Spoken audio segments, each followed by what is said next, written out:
Hello, I am so excited to bring you something new that is the Women's Health series that I'll be airing here on the podcast over the next couple of weeks. I know this podcast and normally what I coach on is all on nutrition and lifting weights for ladies who want to build muscle and decrease body fat and really look the part and feel the part. But there's so much that goes into that. I know we also talk about blood work and a lot of coaching and systemizing your life, not only on the podcast, but in my program, Create Your Shape, where I work with all of my ladies. However, I want to take this time to expand on all of that and bring in experts from pelvic floor health to astrology and herbs and HRT, infertility, and running $1 million business. So I'm excited to share these conversations I've had with all of these different ladies. They have been so valuable and really discussed through the lens of wanting to be that fit, strong, healthy female who has it all in all aspects of her life. And I know for many of you, that is what we're all after. So let's get into it.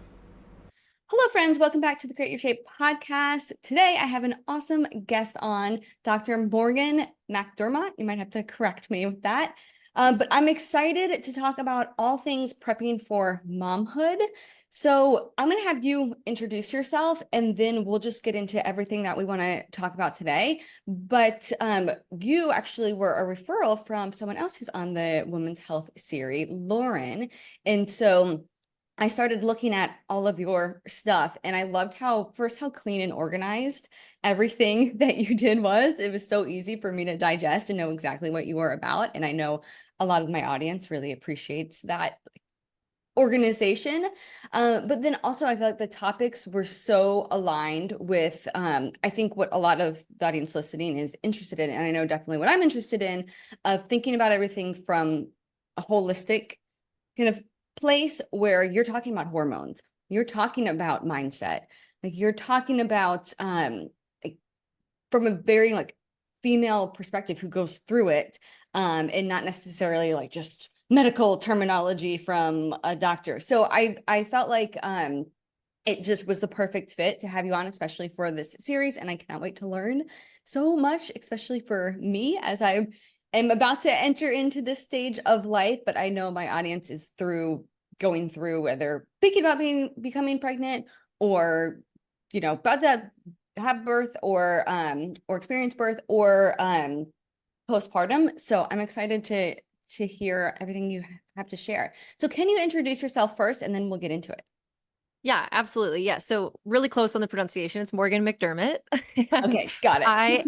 yes, I am a naturopathic medical doctor. So, or you can just think of it as a naturopathic doctor. So I went to medical school, but at a naturopathic medical school. And so my, primary training is around being a primary care physician that is root cause based, or you could lump us into like the functional medicine sphere. I feel like that's often a little bit easier for the public to understand and conceptualize because that type of practitioner and physician is more well known. So just basically still the same root of we are not going to just give a pill for a symptom. It's going to be, specific to the person and looking with like a deeper lens and almost like Sherlock Holmesy in a way, whereas it's going to be piecing together the constellation of symptoms or whatever is happening for the particular person and trying to figure out how they got there to this place in the beginning so that we can kind of like backtrack, start back to that place and get their own body to be able to heal itself, because that is the way that we believe. So I specifically specialize in women's perinatal health. So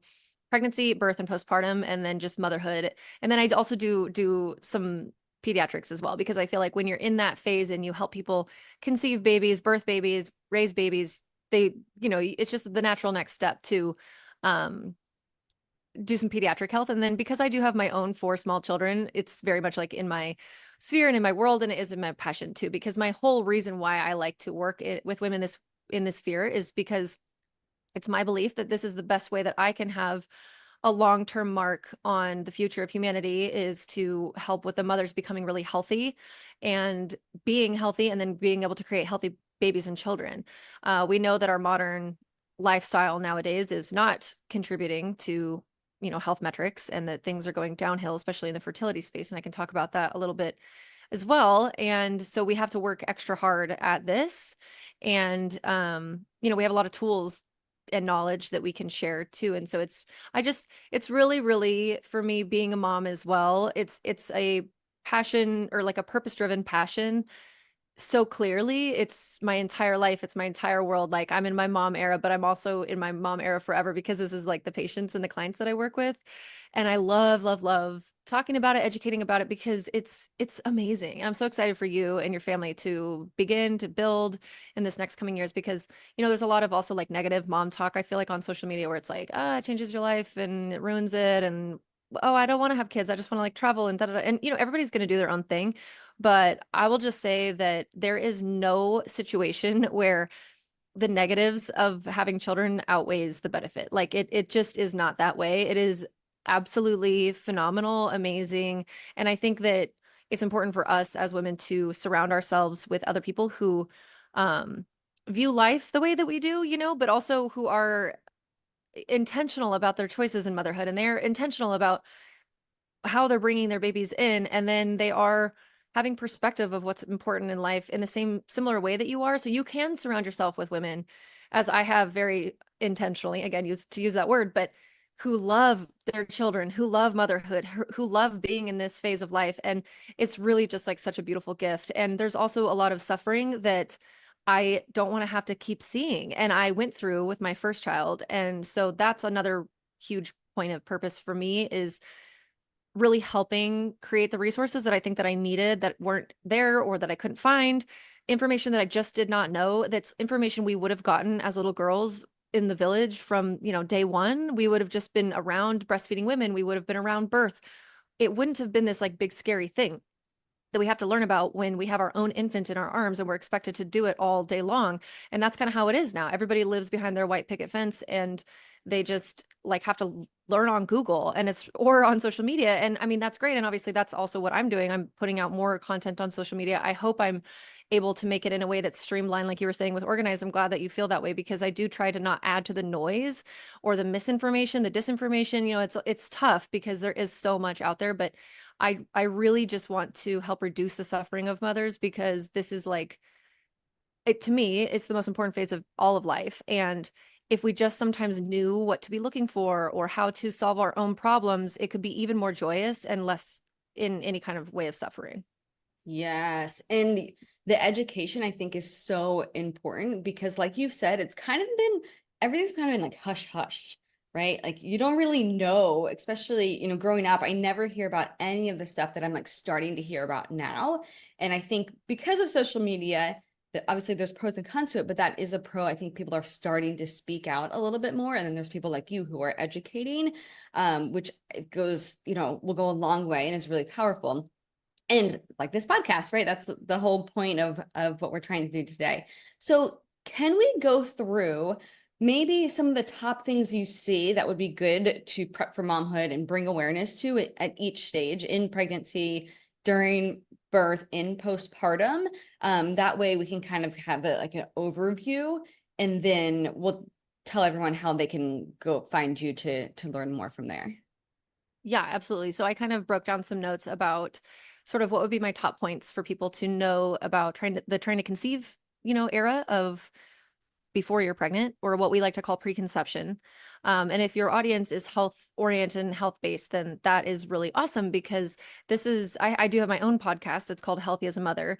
And my podcast co-host is a fertility and infertility specialist. So this is really her jam. I'm passionate about it too, but just together, it's our wish and want and desire that women would take more time for preconception care, meaning that you are going to optimize your health and that of your partner. If you're getting from a sperm bank or something like that, you obviously don't have control over that sperm. But if you are with a male partner where you are going to be creating a baby together, you have this opportunity in the months before you conceive, at least 3 months, if not 6 to 9 months would be like really ideal. So let's just say that you want to start conceiving, in 6 to 9 months. You're going to start taking steps now that can affect the egg and sperm health of those first two cells that become your entire baby. And this is not only for your um, experience of pregnancy and the outcomes of your pregnancy, whether you're high risk, you have preeclampsia, you have hypertension, gestational diabetes, all those things that can happen. but it's also for the health of the child that you're creating. And then your whole entire experience of the way that you recover postpartum, your breast milk, your ability to like manage the stress resiliency that you need when you aren't getting the normal sleep that you have. Like all of that stuff. It really, really, really matters, especially nowadays, because again, like modern humans just, we have a lot of things up against us in a negative sense. So whether it's stress or our weird funky circadian rhythms, and then all of the ways that that affects our hormones, the weird diet, obviously, like I know you talk a lot about diet, thank goodness, because it's banana pants, as somebody who is very conscious about what I feed myself, my children, my family, etc. It's kind of wild how we've gotten to this place, because the amount of processed foods that are going into the average American, and then alongside cosmetics that are filled with chemicals that aren't regulated, and fragrances that are in the shampoo and in the lotion and in the carpet cleaner and in every aspect, our liver could only handle so much. So we need to be really cognizant of this. I'm not saying this to freak you out. I'm not saying this to be a downer. It's just, take it as empowering information to say, wow, yeah, okay, I probably need to clean some things up. Or maybe you don't. Maybe you're living your healthiest life and you're in peak health. Obviously, it would be ideal for everybody to be in their most peak health before they conceive a baby. And it matters for so many different reasons. So that trying to conceive period, what I would say, if I had to give like break down a couple of just main top points, would be to know that you don't want to wait to optimize your health for this. We don't want to be like into our late 30s, unless that's just the path that life takes. But if there's a couple that's kind of like, yeah, well, we're going to look into it in a couple years, we're like not ready yet. Well, maybe 20 years ago, that could have been a fine situation to go about, but I would say we need to reconsider that as the plan, because sperm rates are declining at an absolutely astronomically scary rate. And sperm is very sensitive. It's fragile. It not degrades, like literally dissolves, but its quality degrades in relation and proportion to the toxicity that the man is experiencing or is around in his life. But then on the flip side, we can also optimize and change sperm markers for the better pretty easily too. So doing a sperm test is not a difficult thing. I know a lot of men don't want to, and I just feel like we need to, like, I don't really care. Sorry. I don't really care. There's so much focus usually on the women's side of the fertility spectrum. They're like, oh, well, let's go do the ultrasound for the woman, and what about her cycle, and rah rah rah. And yeah, obviously all that's important too, but I feel like men get completely left out of this, and they're literally 50% of it. And actually there's going to be a point here coming up soon where male factor infertility supersedes female factor infertility, where meaning that like when a couple can't conceive, it's going to become more the male side of things. So there are at-home sperm tests that you can gosh, I can't think of the name right now. I will get it to you. It'll be in the show notes. We can put a little note there. But it's like called Legacy. I And think they're actually like that's the one my fiance used. beautiful. Yeah. Okay, good for you. See, Yeah. and you aren't even married yet. I love that. I wasn't married actually when I had my first child either. But my point is that you're like so far thinking ahead of this. This is Yeah. so good, because if there's something going on, don't you want to know now? Even if you don't want to conceive a baby for a year or something, it's Yeah. like, let's just go look and see what's going on, because it's really quite a marker for his overall health.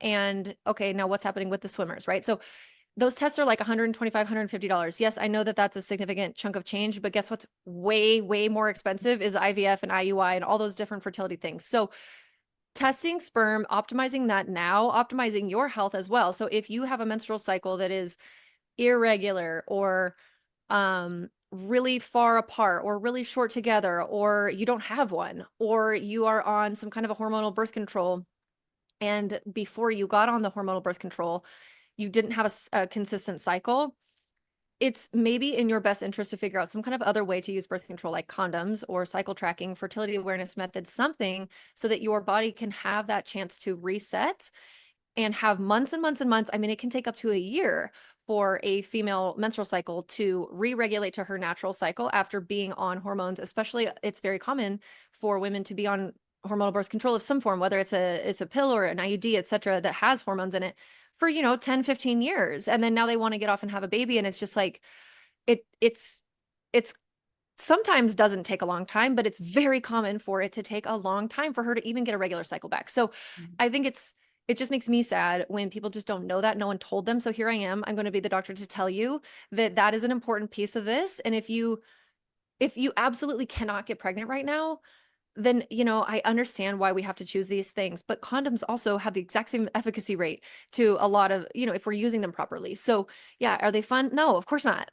But we have to think about, do you have the time to kind of fiddle around with that? So I really want to say, in that trying to conceive period, my main top points would be to definitely do not ignore sperm.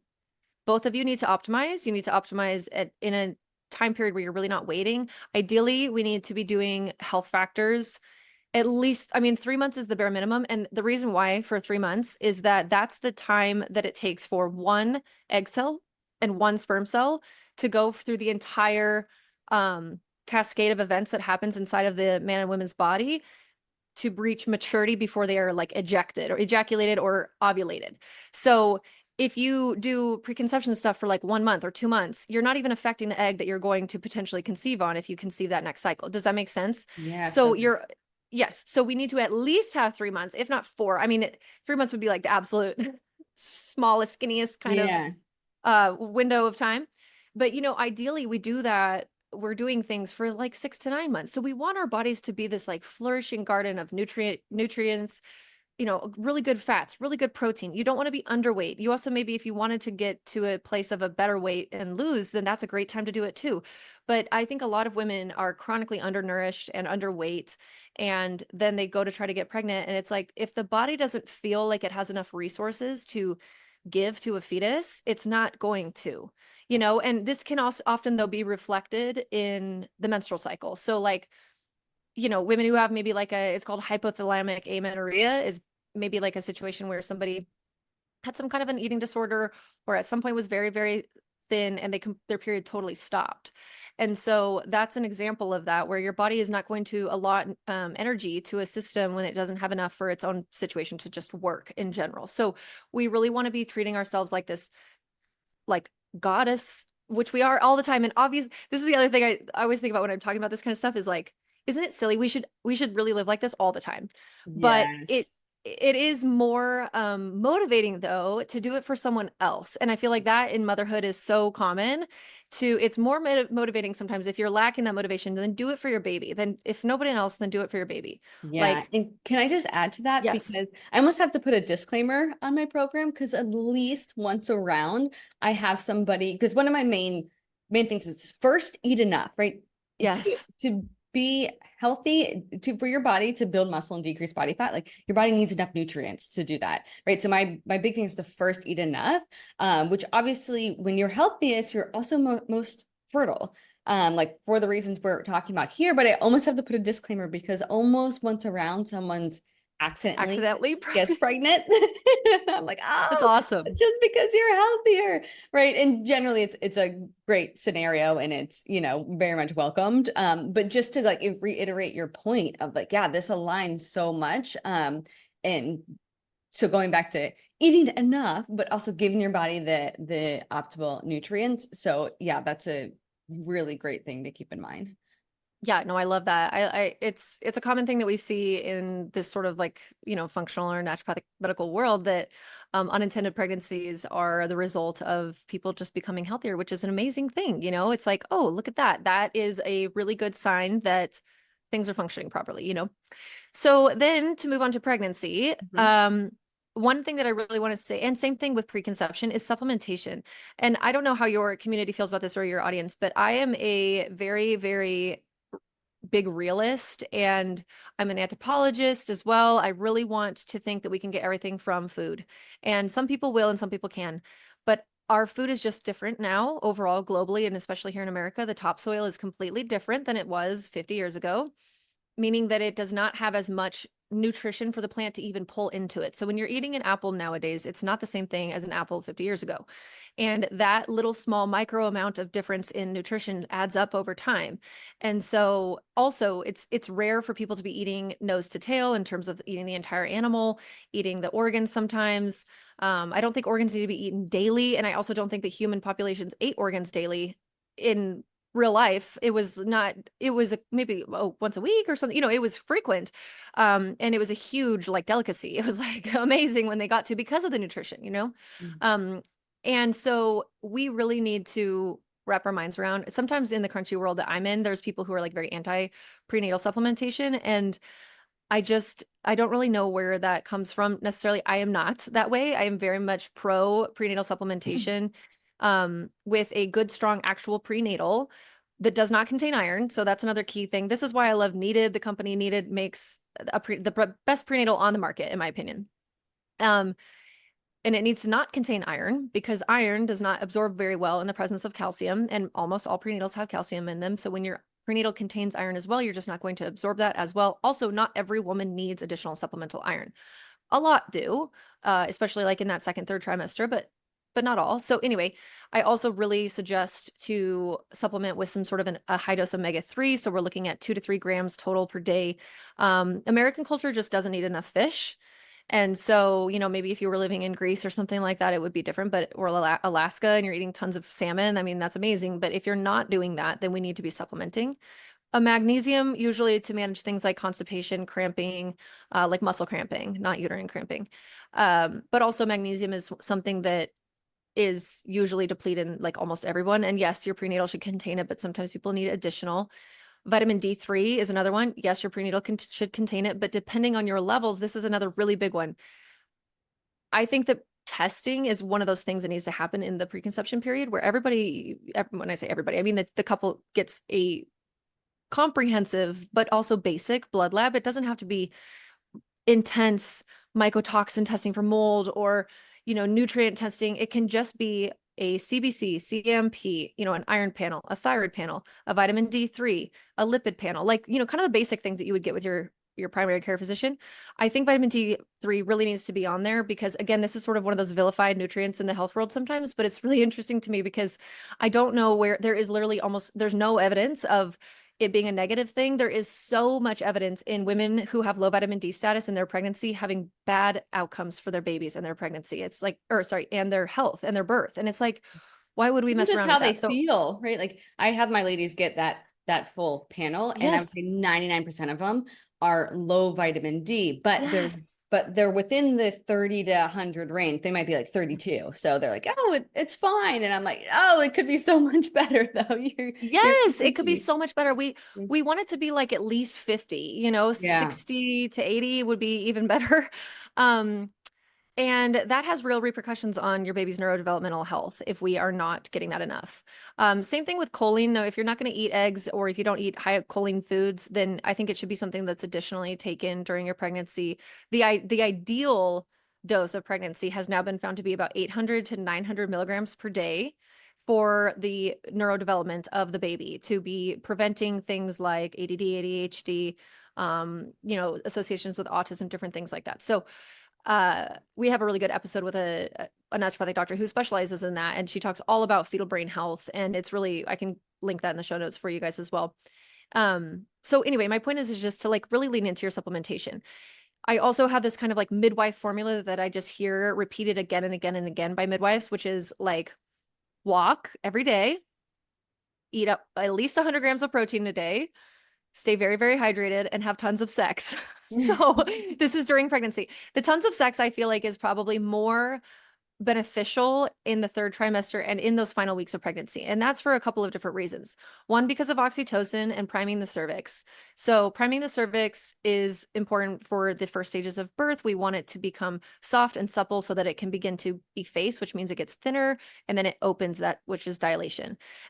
Sperm, if you have a male partner, sperm has prostaglandins, which help with this process, but also oxytocin from orgasm, or just from the act of sex, whether or not you don't do or do not have an orgasm, are all really good things for that. Additionally, if it's penetrative sex, you are helping to keep the entire vaginal region and the tissues soft and supple, and lots of good blood flow down there, and like kind of hydrated tissues in the fascia, so that everything is able to stretch the way that it should and could, and so that we really reduce the chances of tearing.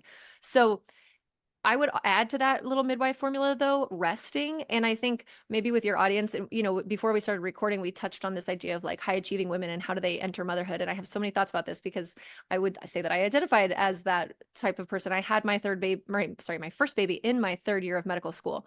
And it was a really big slap in the face to me in a lot of different ways. And I can go into that.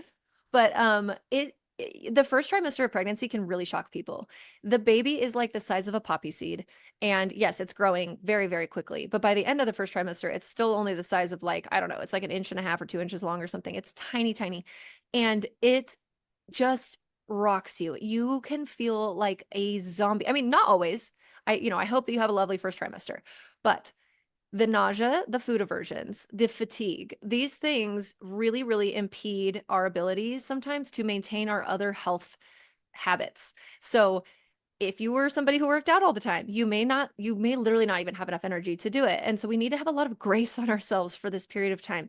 We are doing the most important work that we can possibly be doing is creating new life, a new human. So if you feel like you did nothing in the day because you just survived, it's okay. You don't need to go get your workout. You don't need to go do that. Like when I say walk every day, whatever. Yeah, if you can, cool. And really what I mean is in the second and third trimester, because the first trimester is kind of a wash. We want to do the best that we can with our nutrition, but this is also why preconception care is so important. Because if you have loaded your body with nutrients in that preconception time, you're better off to be pulling from those nutritional stores during that first trimester if you're not able to eat your vegetables and eat your really good meats. If you have a meat aversion, which is so common, or an egg aversion, or you can't take your supplements, you're gagging on them, throwing them up, like whatever's happening, you're going to be better off because you did preconception care. And So it's true. okay. We have to kind of chill out. And especially women in the health world, like your audience, my audience, etc., they get really tripped up. They're like, oh my God, I can't eat anything besides like crackers. And it's like, okay, listen, you're gonna survive, and so is your baby. And the second that you feel a little better, you'll do better. But it can be shocking. And it may not happen to you, of course, but I think that there's an expectation that people are like, well, I'm gonna just be like super duper healthy through this entire thing. And then it's just not about you anymore. And this is kind of Mhm. where this whole high achieving woman thing comes into play too, because I feel like women who have high goals and who get them and who are hardworking and just maybe like type A, however you want to call it, which is totally how I was and still kind of am, but I don't know. I've had to like I've gone through many iterations of myself as a Yeah. mom of four now. But we can kind of think like, oh, if I'm not getting the thing that I want or am working towards in life, I just need to work harder and then I will get that thing. And that's how it is sort of with working out gains and whatever. Mhm. It is not like that when you bring a baby into the sphere because it is not just about you anymore. You are in this dance, and even when the baby's in your body, it's not like, it immediately the second that conception implants in your uterus, if especially if you're highly sensitive to your body or if you're highly intuitive, you will begin to feel different. And it's a beautiful unfolding, but it can take people by surprise. So I don't want anyone to be surprised by this, and I want people to be able to shift the lens to a place of awe and wonder and curiosity and like, wow, this is rocking my world. Like I am on for a like adventure here, and my baby is like around me, like I have chills even just saying that. Sometimes people can really perceive the soul and the spirit, and there's different, throughout ancient history there's different kind of like idioms or ideas and philosophies of the way that reason why like morning sickness happens. And it in one breath it's sort of this idea that the baby is kind of letting you know like, hey, I'm here, and like I'm letting you know that I'm here and that this is about me now, and or us, it's us together. It's not just all about the baby. You don't have to lose yourself in that, but it can be an adjustment for sure. And for me, I'm an extremely extroverted person. I love hanging out. I love my friends. I love to talk. I get a lot of joy and energy from other people. And when I became pregnant with my first during medical school, I thought I was depressed because the thing that happens to me in my first trimester is that I get very introverted. And I feel like I call it pregnancy introversion. I think what is actually happening is that it's so much energy. Like my mitochondria are literally pumping out as much ATP as they possibly can. And all of that is going to the baby. And it doesn't even go to me. It's different from fatigue. It's like I imagine the energy that my biosphere is creating is just kind of involuting back down onto itself and it's all going to the baby. And I don't even have the like extra reserves to speak and partake in conversation. Mm-hmm. And it was weird. It took a long time for me to figure out what was happening because I was like, what is this the baby's energy? Like, is this person going to be like really weird and quiet? No, he's not quiet at all. He is the most extroverted person I probably know. My son He is my took it first. from you. Exactly, exactly. And so it's just, I think that we need to kind of like, let's just go into it expecting to feel very different than we do. And if you don't and you feel pretty good, then that's awesome. But I just want everyone to have a lot of like excess grace for themselves to rest when you can. You are literally, when you're napping and you're sleeping for 12 hours at night in that first trimester, you're creating body parts, you're creating the cord, the placenta, their ears, their digestive system, like all of that is happening. And so it's a really, really energetically taxing time, way more so than when you have an entirely full-sized human inside of you at the end of the third trimester. Like it's weird how it works that way. But so those would be kind of the things that I would say about Do pregnancy. you have anything that you suggest for when you're feeling nauseous? Because that is one of the things I hear a lot with my ladies, of just being able to get fuel in their body. Yes. Do you have any suggestions for that? Yes. Okay. So if you, when it comes to supplements, there's, and then I'll get to food too. So there's like the gummy options, you know, the Smarty Pants is not that terrible. It's not great, but it's not terrible. And it's a gummy. And so usually people can take that. But then Needed, the company that I really, really love, does make a powdered version. So if you could chug down some kind of like smoothie or a liquid, then you could do that as well to get in, you know, whatever it is that you're basing it in, which would be its nutrition, but then also the extra nutrients that are in the powdered prenatal itself. Um, you know, there's different things are going to work for different people. Like what I see though, my main, you know, ginger and B6 and homeopathy and all these different things. But I would say two things are the biggest deal, in my opinion. And they are both really hard to get out of the cycle of because they feed into each other. So one is hypoglycemia.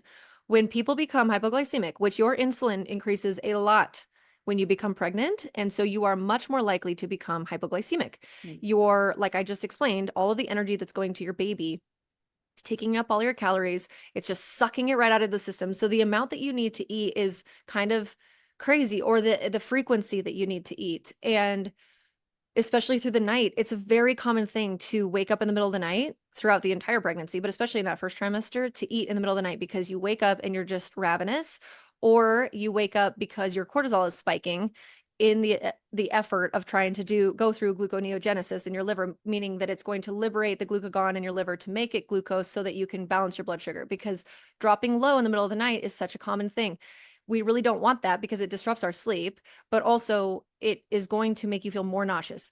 Sometimes people who wake up in the morning, they're not hungry for breakfast. They are hypoglycemic. That is the reason why they feel that way. I know that you know this, but maybe other people don't know it, so I'm just going to say it. But it's like forcing ourselves to eat in those kinds of moments is really tricky, but it's like you have to do it. You just have to. That's why people sometimes have like crackers and peanut butter or whatever next to their bed. I would always get up in the middle of the night and either eat a big scoop of nut butter with honey or like a piece of cheese or yogurt, something that had like a good protein to fat ratio, and it would get me through the rest of the night. But then the second you wake up, we need to be starting this cycle so we don't dip too low. Additionally is hydration. So when people begin to vomit and they're getting more dehydrated, or they just don't feel like drinking water, which I feel like can kind of go hand in hand with nausea, the more dehydrated you get, the more nauseous you're going to be, and then it's just this self-fulfilling prophecy. So we really need to be adding minerals to our water as well during pregnancy, birth, and postpartum, and breastfeeding, like forever. I mean, I think that adding minerals and electrolytes to water is like an extremely important thing for all of motherhood. Yeah. So I love Redmond Relight. What do you like for electrolytes? So I have gotten Redmond Relight. I like the taste of Element, and we found one that is like tastes similar to Element. I can't remember the name, but it's hard to get things out here in Bali. But I have Yeah. done Redmond Relight before too. Yeah, I think that it tastes as it's the most similar to Elements taste to me, in my opinion. Yeah. And it's a very clean one. I really do love that and appreciate that. But if people don't really want all the flavors and stuff, then just even the concentrates. So there's a company called Trace Minerals, and they have a product called Concentrace, like concentrate. but it's with like trace, either way. And so you would just add like 3 to 4 drops to each big glass of water. And it's made from water from the Great Salt Lakes. And if you add too much, it tastes like seawater, of course, but it doesn't have any of the like, sweetness and whatever that some of those other ones do, in case you don't like that. But so I would say that that is my top things that I like to harp on with people who are feeling really nauseous in the first trimester is like, we really need you to be eating like every hour and a half to 2 hours, something, some kind of combination of like, a whole, whether it's like a little bit of some nuts and then an apple and then some beef jerky, or, there has to be that triad of the carb, the protein, and the fat. We need to have like a good solid blood sugar as much as we can throughout the day. Yeah. Create your plate. My ladies know it as the create your plate term of those three. So yeah, I love it.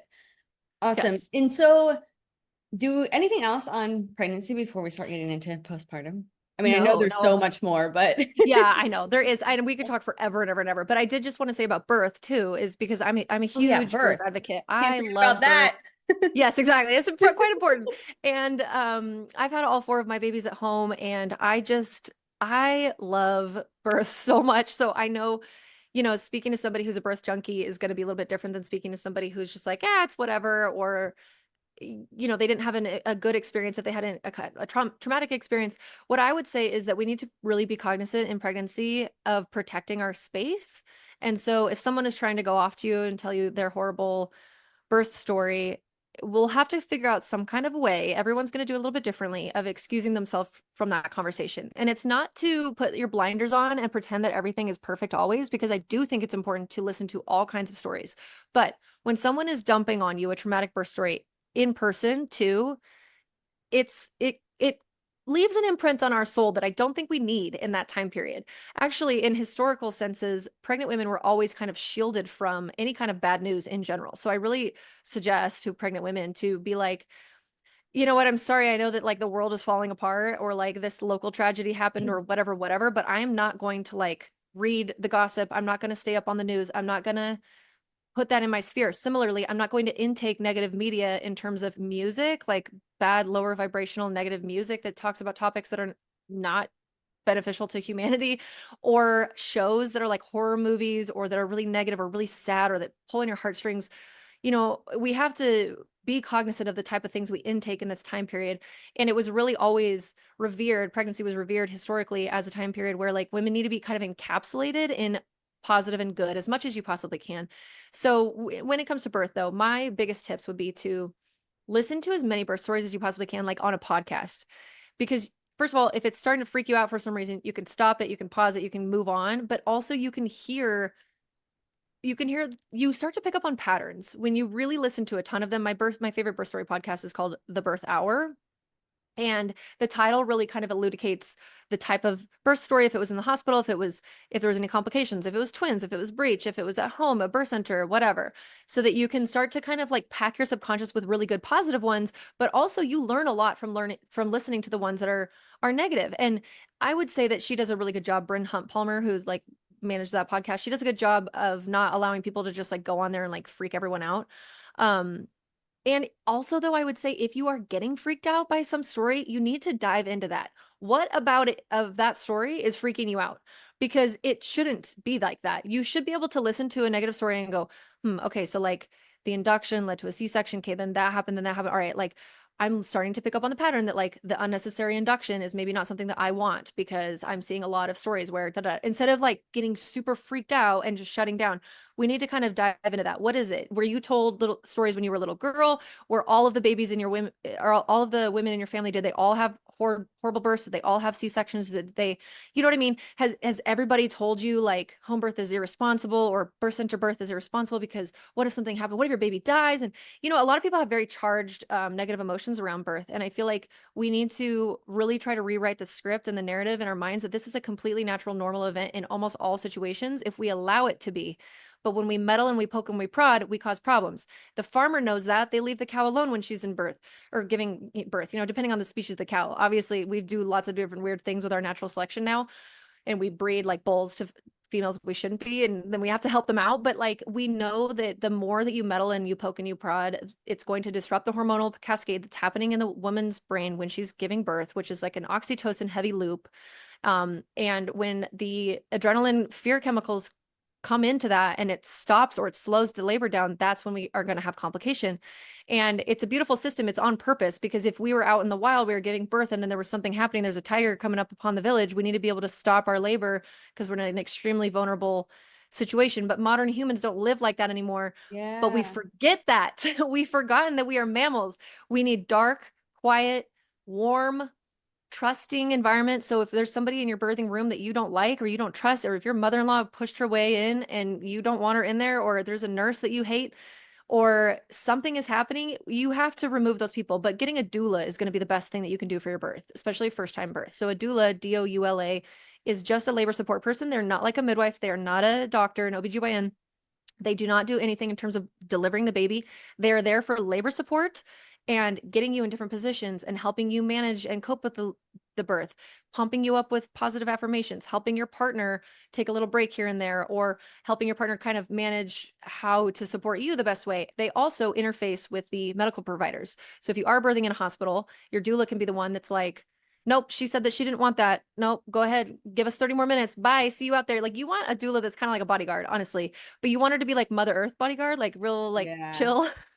But Yeah. anyway, I love birth. I just think it's such an amazing rite of passage and a transformative, empowering thing. And yeah, of course it's hard. I am not somebody that that says a birth doesn't hurt. I think it hurts really, really bad, but it's different kind of hurting than a broken bone. It's not like that. And actually, I feel like maybe your audience would think about it as like a physical challenge that is like exciting. And I'm actually not even really somebody that works out that much. I really should. I should like lift weights and do all that. But I don't have a high pain tolerance. So it's not about that. It's about your mental grit. And it's about you and knowing that this is a birthright that we have as women. And it's about knowing that all of these other millions and millions and millions of women have done this before you, and actually in the same exact moment that you are giving birth, hundreds of thousands of women all over the world are giving birth as well. And if we can tap into that and just know and believe and trust and surrender into the experience, we can have such an amazing experience with birth. And so there's so much more to say about that, but I just had to touch on that because I think it can be, like I was saying in the beginning, when you surround yourself with women who love motherhood, it can really Mhm. influence your system or your experience positively. Same thing if you surround yourself with women who love birth, you're going to think about it like a completely different way than when you're around women who are like, oh my God, just God, I don't know, whatever. Just the kind of like common chit chat, like the little bit more drony level, like not really ever seeing a purpose to experiencing it without being numb. And I do think that there's a time and a place for epidurals, absolutely, and C-sections. I mean, like, thank God for both of those things. But I also feel like there is this tenet that anyone who wants to experience it without drugs is crazy and that there's no benefit there. And I'm like, you guys don't even, why wouldn't you even be open to the conversation of understanding how there could be benefit to that? Of course there could be benefit there. That is the way that it was designed, And so, not to say to judge either way, but I do think that there is it's a double standard. There's a negative judgment on the women who want to do it naturally and who love it. And I think that that's BS, and that we need to be more curious as to what is it that those women are talking about? What is it that they're experiencing? Obviously, they went through this very, very challenging thing. Like people who run a marathon, I don't like to, I don't want to do that. I don't do that. They love it and they have a great time. And no one looks at people who want to run a marathon or do like a CrossFit games or something like that and say like, oh my God, you're so insane. Like I can't, they're just like, wow, that's amazing, that physical feat that you did. But no one looks at a woman who wants to have a natural birth and say that. And it's such a weird double standard that I'm so all for like breaking and deconstructing, because I think it comes from some sort of like weird deep, I don't know what it is exactly. But my point is that there's so much to be said about birth that is phenomenal. Yeah, I love this because you're almost like shifting it as like a kind of compared. I know my ladies will compare it to like, yeah, that CrossFit competition or Yeah. that like, oh, that event or whatever you're like training for. It can like you can get into it with that same mindset. And Yes. that's the game day, right? And it can be this like fun, super, super fun thing that obviously comes with a ton of benefits. But I love that. It's kind of like I keep going back to like get into it, right? Like get into all of the like learning Yes. about it, and it can be like being open, and like it's not just like, oh, I just gotta like check the box to have this kid and get this over with. It's like no, No, part of it's the part of the experience. experience. And Yeah. it really helps teach you too, because motherhood is hard. There's lots of things about it that are hard, whether that's, becoming pregnant for you, or being pregnant is hard, or the birth is hard, or the postpartum, or whatever it is, but it will be filled with challenges. And I think that one thing that birth can teach us is that, like, even when we think we can't anymore, we can. And we do, and we will, because there's no other way, because we have these babies. It's not like we can give them back. And even though sometimes we were like, how am I going to get through this day again when I have 2.5 hours of interrupted sleep? You just will. And at some point, you'll forget those moments. And this child, though, will still be with you, and who just like lights up your life. And all of those tough moments and things they're just like background noise and chatter. In the moment, they were very hard. And I'm not trying to discount that, because I am not somebody who, on my personal belief, is not to kind of sugarcoat the hard moments in motherhood, because I don't think it helps anybody. Yeah. I also don't think it's appropriate to only bitch about motherhood, though, because that's also not appropriate. And it's also not my experience. I love motherhood, but I'm not immune to, I have extremely hard postpartums. And so anyway, I just wanted to say that. But yeah, there's an account that I think your followers would really love if they're interested in that. Her handle is called Serenity Life Doula, and she is a doula, but she was a D1 volleyball player. And so her whole MO for birth education and as a doula is like you're training for your game day, like you just said. Yeah, so And good. yeah, so it really resonates with the athletes, the people who are athletic and who want to view it like that, that's her whole MO. And her name's Krisha, and she's fascinating and so much fun to talk to. And I highly suggest following her work, because it's awesome. So, Oh, and then for about sure. postpartum, I wanted Yeah. to say, yeah, so postpartum is often left in the dust, and it's bananas to me, because it is definitely a different, for me. Okay, so like I was just saying, everybody's going to have like a different point in the process where it's more hard for them, and then there's going to be other ones that are easier. Like some women will conceive very easily, they'll have like okay pregnancies, they'll have an okay birth, but then they have a hard postpartum or whatever. There's a different, like, or they have like a lovely pregnancy, they love it, it's so easy, and like birth is, or I mean, sorry, and then like their birth is really, really, really hard. It doesn't go the way that they wanted to, but then they like love postpartum or whatever. There's different Yeah. ways that it can go. But there are definitely tenets that we see all around the world. This is the training that I did with Lauren, the pelvic floor PT that you already have on this series. So there are um tenets that we see when we look all around the world of the way that postpartum practices were traditionally handled and are still being handled in certain parts of the world. And if we can look to those principles and then bring them into our now modern sort of culture, it will, one, feel extremely bougie and hard to do, and the average American will not even come close to the timelines. But we have to understand the reasoning for this. So what happens in most of the places of the world historically is that there is a 30 to 40 to sometimes 50-day window of a lie-in period, meaning like the woman is literally lying in a bed with her baby, breastfeeding, and everything is done for her. She is fed meals by other people. No, she's not cleaning her house. She's not working out. She's not going on a walk outside. She is like bonding and resting and being nourished and being like massaged and getting body work and her hair tickled and flowers brought to her, and whatever smell she likes is in the room, and she's being fed very intentional, purposeful food for postpartum recovery that is heavy in like bone broths. It's foods that are easy to digest, that are thick and heavy and extremely nutrient dense, because you need far more nutrients and calories overall in your breastfeeding days than you do during pregnancy.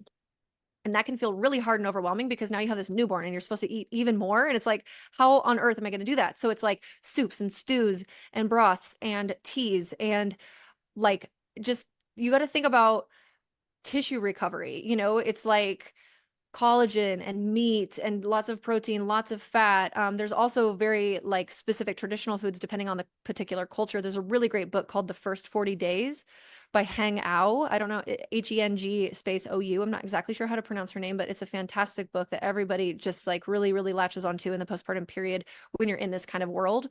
But what I would say is that the average American is not going to do 40 days in the bed. They just won't set up their life that way, or they don't have the privilege to be able to do that, because we also don't live in communities anymore where this is happening in a lot of the other places of the world, where it's generational people in the home, like the grandparents, the sisters, etc., to do this for the woman. So what I suggest that I think is more realistic and still hard for an average woman to do is the 5-5-5. This is like a midwife thing.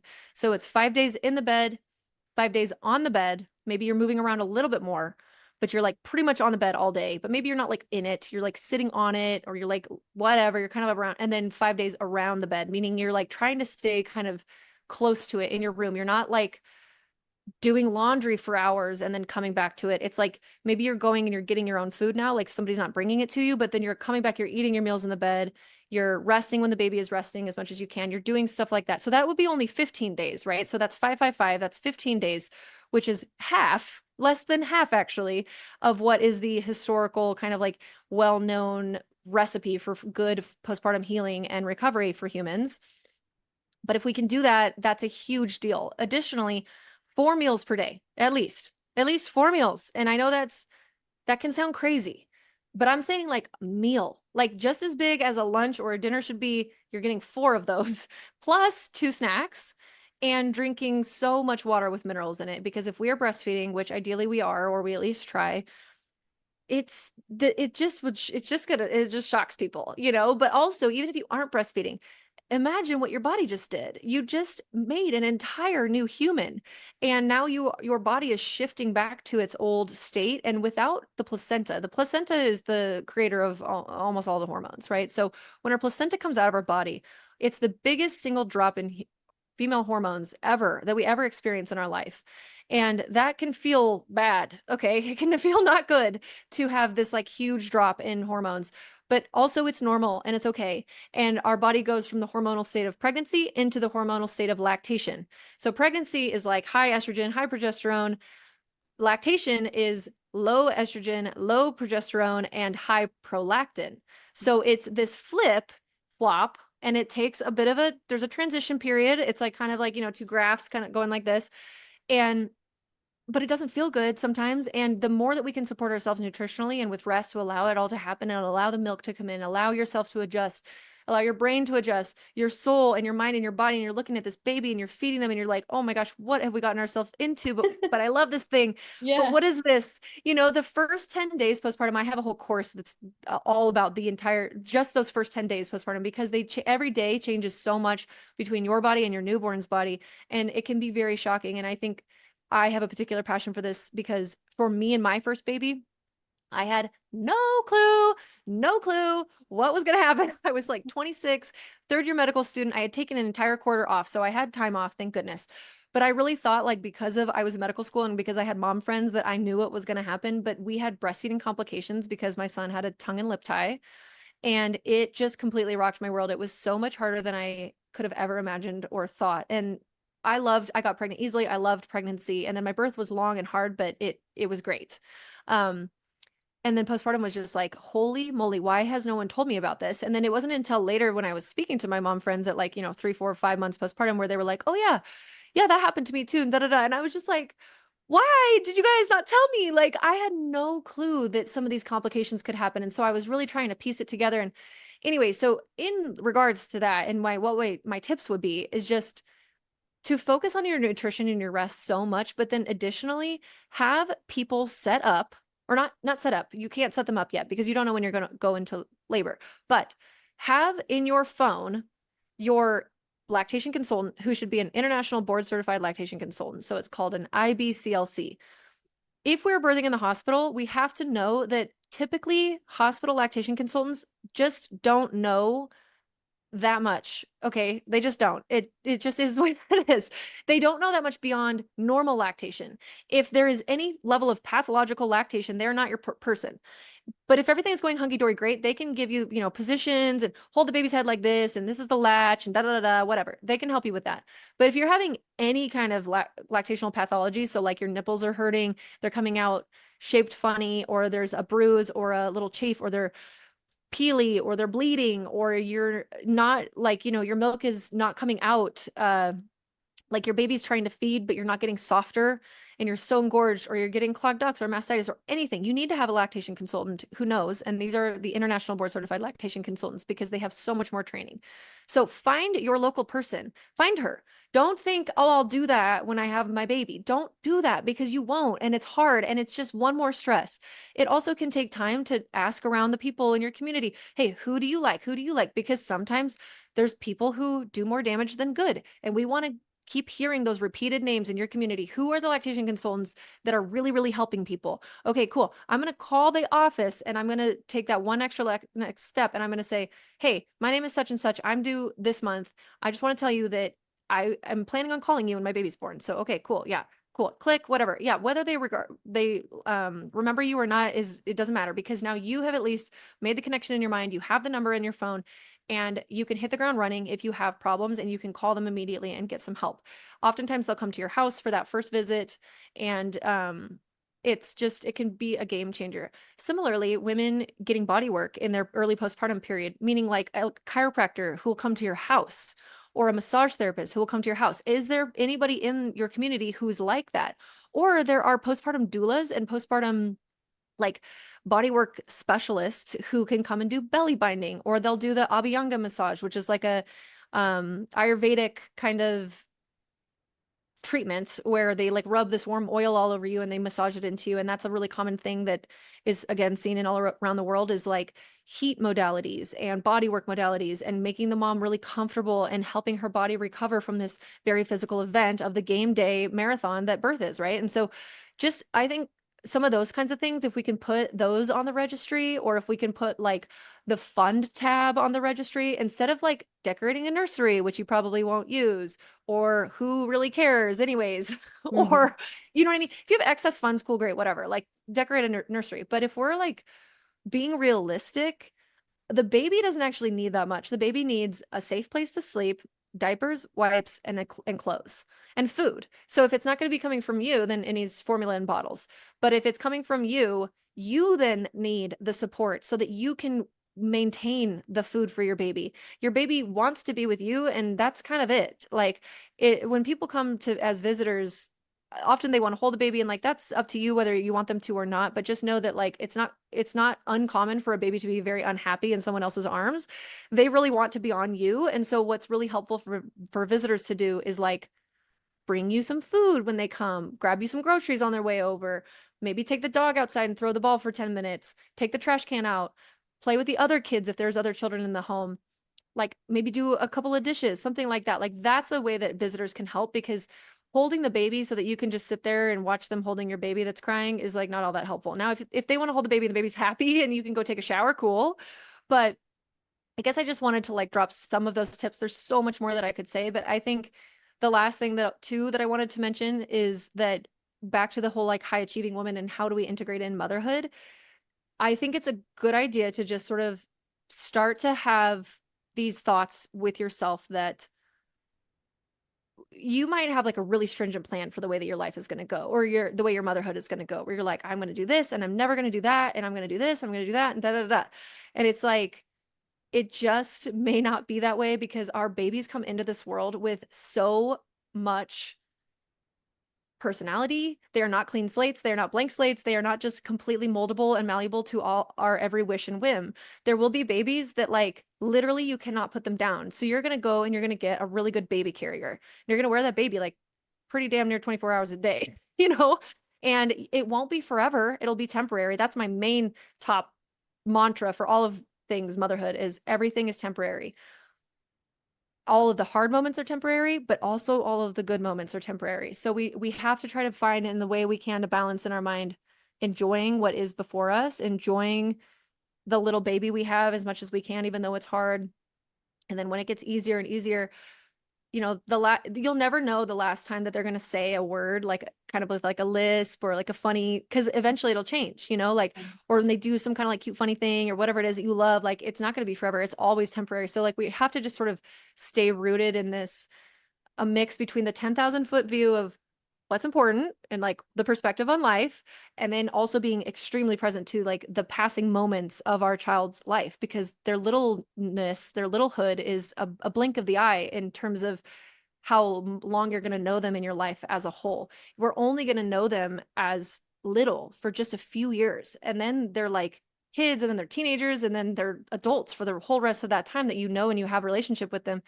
And so it's just like this beautiful balance, and it's tragic sometimes and it's melancholic and it makes me sad, but then it makes me so happy and I cry tears of joy. And then I'm like, oh my gosh, it's just this extremely, extremely huge gift and opportunity that I like love.